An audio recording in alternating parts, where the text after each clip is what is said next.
Hey there. I came over as soon as I heard you were sick. I told you it made sense to give me a spare key for times like these, huh? How are you feeling? Here, I made you a tea. Helps with the throat and stuff, you know. When I was sick, I couldn't even look at a computer screen.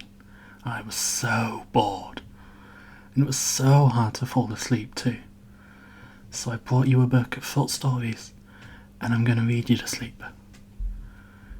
And then I'll go see what you've got in the house, and get all the supplies I can to get you all back to health. And I know these small arms may look wimpy, but they can buy so much 7-Up / Gatorade / Sprite. # not sponsored. I won't hear a word of complaint. I want to be here for you.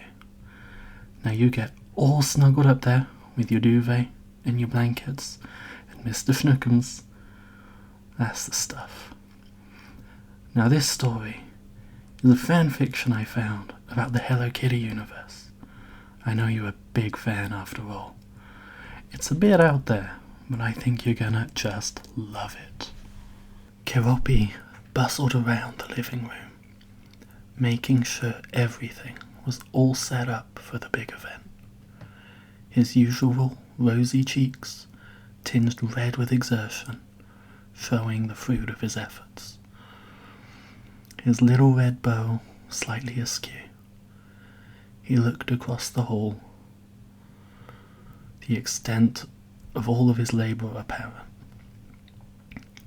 Pink walls, sparkling clean, the floor swept and mopped until not a hunt of dust lay among them, and in the middle of the room, a simple round table with a white tablecloth, a sign of things to come.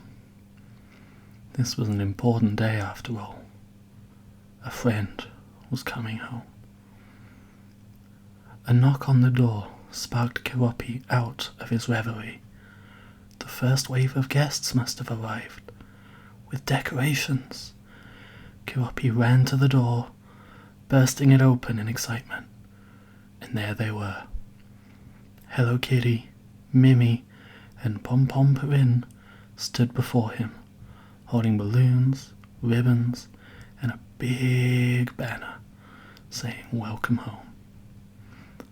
Ushering them in, they set to work tying balloons to the chairs surrounding the table. But oh no!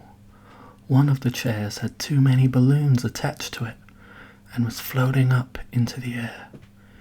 And everyone present had such little arms.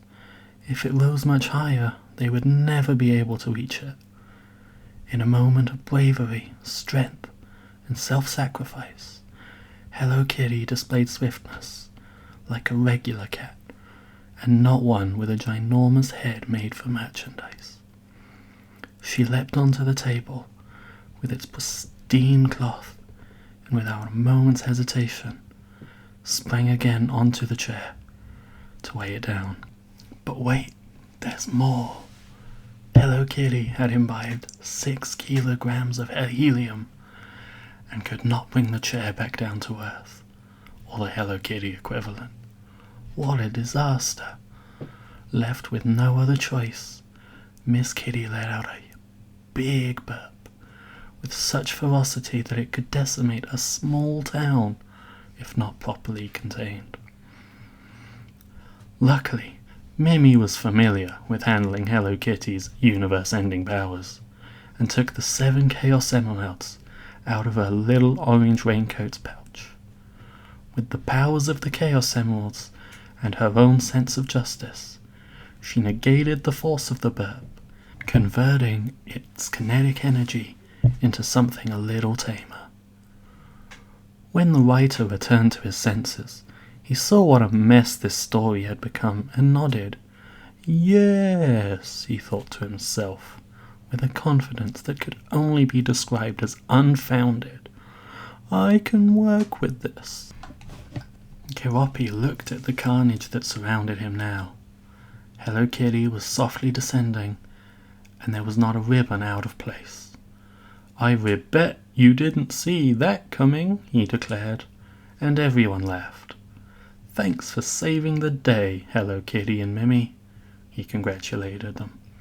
"And thank you too, Pom Pom Purin, for setting up the rest of the party while that was taking place." Pom Pom Purin nodded silently, accepting the praise for a job well done. The only thing that was left to be done was putting up the big banner. This was going to need to be a team effort, with Mimi on Hello Kitty's head and Kiropi on Pom Pom Purin's. They safely pinned the banner to the ceiling and walls directly facing the front door of Kiropi's house. It would be the first thing seen once their very special guest had arrived. Excitedly, they all washed up in final preparation for their guest, and laid in wait by the front door to surprise them. Seconds passed, and then some more seconds, and not a second more than 22 had passed before Hello Kitty started getting antsy. Her fidgeting was contagious, and the clock had not moved 36 degrees before everyone was getting in on the act. Everyone was so focused on their fidgeting that they were taken by surprise by the knocking on the door. They all fell forward, sprawling out of the door, surprising their final guest, who, might I just say, was looking mighty sexy on this fine day. The sun was positioned perfectly to give them an angelic aura, and the sexy figure laughed softly at the sight of the group. "I missed you guys too." A cheeky grin on their face turned into a kind, warm smile, and they extended their hand to help everyone up. Everyone rose at once, and they fell into a long and genuine embrace. "Hi everyone, I'm home." The 4 Sanrio characters looked up with tears in their eyes, staring deep into the mysteriously not yet introduced character holding them between their arms. "Sonic! We thought you were stuck in the stupid water level again." The writer chuckled. Yes, it was Sonic. Of course it was Sonic. The writer had totally not planned to make this character the listener of this audio, and changed their mind literally 2 paragraphs ago because they thought it would be funnier. Who would ever conceive of such a notion? They all walked back into the house and looked at the celebration hall before them. The balloons, ribbons, banner, and table, somehow not scuffed by Hello Kitty's early heroics, stared back at them like an abyss. "Ah, guys," Sonic said, "you shouldn't have." "Oh no!" Kiropi suddenly exclaimed. "I forgot to prepare the tea for the tea party." And everyone laughed at what a hilarious pun this whole story had been leading up to, and ordered delivery on some very sumptuous chili dogs. There. How was that? Did you enjoy it? You were the first person that came to mind when I saw it, so I really hope you liked it. You finding your eyelids a lot heavier now? Well, I'm glad to hear that. So you rest up here, okay? I'm gonna go see what you need and I'll come back and make you some dinner. Rest up, okay?